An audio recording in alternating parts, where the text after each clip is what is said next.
Berikut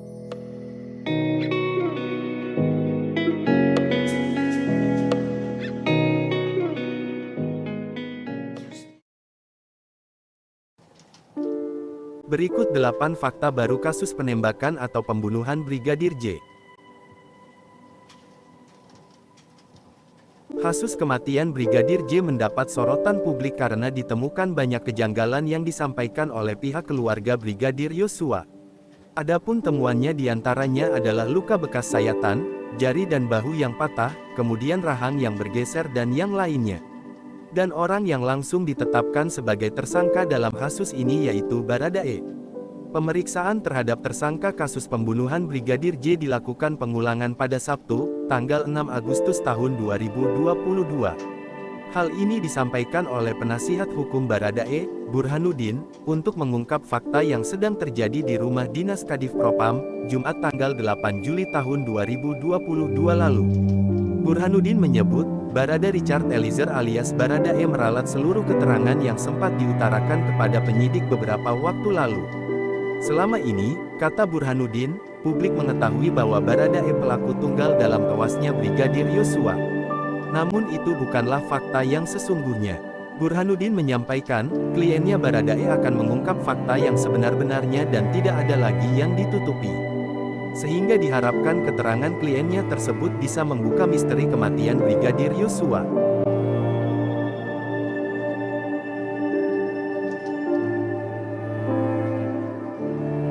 Dari hasil pemeriksaan yang masih bergulir, Bareskrim Polri telah menetapkan 2 orang tersangka dalam kasus ini. Selain Baradae, kini Brigadir Riki Rizal alias Brigadir RR yang merupakan ajudan istri mantan Kadif Propam Irjen Verdi Sambo juga ditetapkan sebagai tersangka. Andi yang juga Direktur Tindak Pidana Umum Dirtipidum, Bareskrim Polri itu mengungkapkan bahwa, Brigadir RR dijerat dengan pasal 340 KUHP tentang pembunuhan berencana. Andi menambahkan, Brigadir RR saat ini ditahan di rumah tahanan Bareskrim. Terkait tindak kriminal yang dilakukan Brigadir RR, Andi menyampaikan, Brigadir RR dijerat dengan dugaan pasal pembunuhan berencana. Bahkan, bisa dikenai pidana hukuman mati. Penahanan terhadap Brigadir RR, kata Andi, dilakukan terhitung pada hari Minggu tanggal 7 Agustus tahun 2022 di Rutan Bareskrim Polri.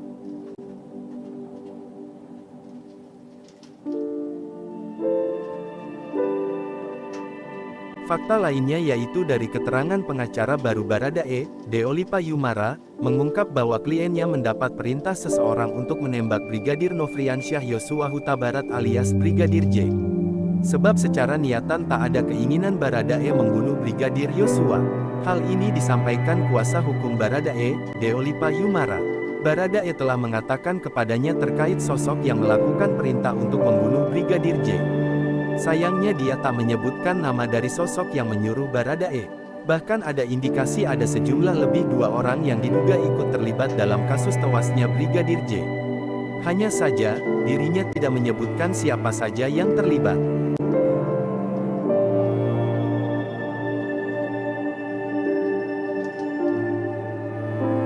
Guna mengungkap pelaku lain setelah ditetapkan menjadi tersangka dan telah menyampaikan semua fakta yang sebenarnya, Baradae berencana untuk mengajukan diri menjadi Justice Kolaborator ke Lembaga Perlindungan Saksi dan Korban (LPSK).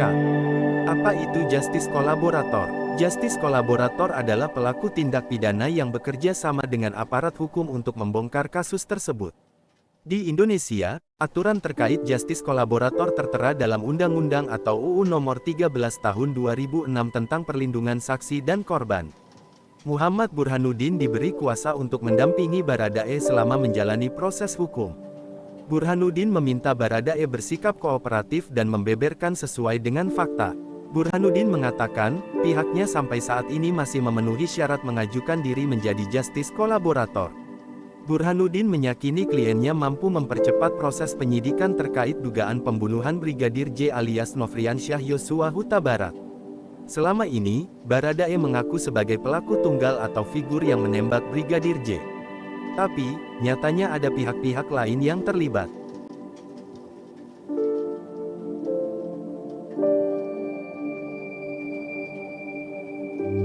Eka Prasetya, tim kuasa hukum keluarga Brigadir J membuka data panggilan di ponsel Brigadir J.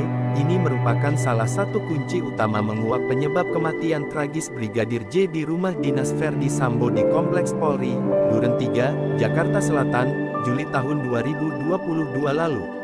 Sayangnya, seperti dikatakan Eka Prasetya, sampai saat ini penyidik Polri belum kunjung membuka isi data panggilan telepon atau call data record CDR di ponsel Brigadir J. Menurutnya, CDR ponsel seluruh pihak yang terkait dengan kasus kematian Brigadir J menjadi kunci pengungkapan kasus ini ke publik. Eka menerangkan, histori percakapan Brigadir J dengan atasannya Verdi Sambo maupun istrinya, dapat menggambarkan sejauh apa kedekatan hubungan di antara mereka. Hal ini pula untuk menjelaskan tuduhan dugaan pelecehan seksual yang dilakukan Brigadir J.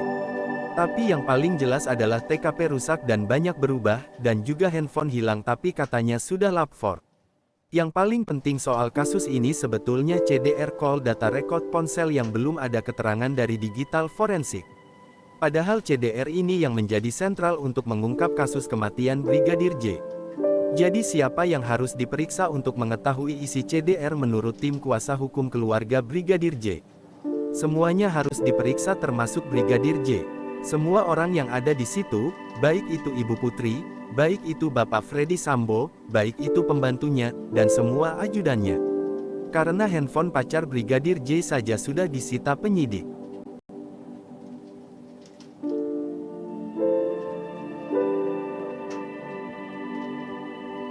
Kasus penembakan Nopriansah Yosua Huta Barat alias Brigadir J sudah semakin menemukan titik terang usai tersangka Richard Eliezer Pudihang Lumiu alias Baradae akhirnya jujur. Deolipa Yumara, kuasa hukum Baradae mengatakan bahwa, kliennya akhirnya mengaku menembak karena adanya perintah dari atasan langsung. Deolipa melanjutkan, perintah tersebut diberikan kepada atasannya untuk membunuh Brigadir J saat itu yang diduga dilakukan di rumah ex-Kadif Propam Irjen Pol Verdi Sambo. Publik pun berasumsi bahwa atasan yang dimaksud Baradae adalah Verdi Sambo. Selain itu Baradae juga telah menjelaskan ke penyidik siapa saja pihak yang terlibat dari kasus penembakan ini. Sementara itu di sisi lain, pengacara Baradae yakni Muhammad Burhanuddin membeberkan kedekatan dan hubungan persahabatan antara Richard Eliezer Pudihang Lumiu dengan Nopriansyah Yosua Huta Barat. Karena persahabatan Baradae dengan Brigadir J tersebut, Muhammad Burhanuddin menyebut kliennya sempat merasakan guncangan jiwa. Pasalnya, Baradae dan Brigadir J merupakan rekan satu tim yang bahkan saling mengenal keluarga satu sama lain. Kendati demikian, sebelum dirinya diperintahkan atau dipaksa untuk menembak Brigadir J terdapat beberapa peristiwa percekcokan antara Brigadir J dengan seorang tersangka. Bahkan dikatakan Burhanuddin, percekcokan tersebut terjadi sejak rombongan Putri Chandrawati masih berada di Magelang. Percekcokan tersebut dikatakan Burhanuddin terjadi hingga rombongan sampai di rumah dinas Kadif Propam Polri.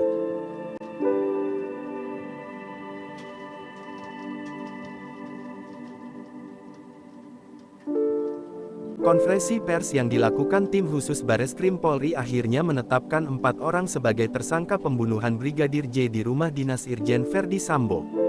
Keempat orang itu termasuk Verdi Sambo yang saat kejadian menjabat sebagai Kadif Propam Polri. Kabareskrim Polri Komjen Agus Andrianto menuturkan, keempat tersangka itu adalah Barada Richard Eliezer alias Baradae, Bribka Rizky Rizal, KM dan Verdi Sambo. Dia pun membeberkan peran masing-masing tersangka. Baradae merupakan orang yang melakukan penembakan terhadap Brigadir J. Bribka Rizky Rizal membantu dan menyaksikan penembakan korban. KM turut membantu dan menyaksikan penembakan terhadap korban. Irjen Pol Verdi Sambo menyuruh melakukan dan menskenario peristiwa seolah-olah terjadi tembak-menembak. Kapolri Listio Sigit mengatakan, penembakan dilakukan oleh Baradae atas perintah Verdi Sambo. Atas hal ini, Verdi Sambo sudah ditetapkan sebagai tersangka. Menurut Sigit, usai kejadian penembakan tersebut, Verdi Sambo sengaja mengambil senjata milik Brigadir J dan menembakkan ke beberapa arah agar terlihat seperti peristiwa tembak-menembak.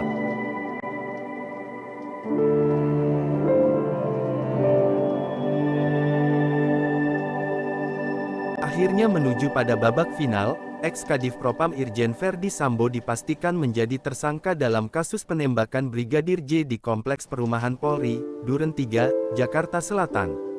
Suami dari Putri Chandrawati itu terancam hukuman mati atau penjara seumur hidup. Hal itu disampaikan Kabareskrim Polri Komjen Pol Agus Andrianto dalam konferensi pers, Selasa tanggal 9 Agustus tahun 2022. Pasal 340 subsidiar pasal 338 Jo pasal 55, pasal 56 KUHP dengan ancaman maksimal hukuman mati atau penjara seumur hidup atau selama-lamanya 20 tahun penjara, kata Kabareskrim Polri Komjen Agus Andrianto. Kabar Verdi Sambo menjadi tersangka ini lantas memantik masyarakat untuk meluapkan emosinya. Sejak awal narasi Brigadir J tewas dibunuh lebih dipercaya publik ketimbang skenario tembak-menembak.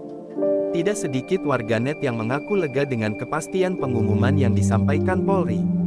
Tapi yang paling penting, hingga saat ini belum ada penjelasan dari pihak terkait tentang motif pembunuhan Brigadir J. Itulah 8 fakta kasus kematian Brigadir J yang menghebohkan publik.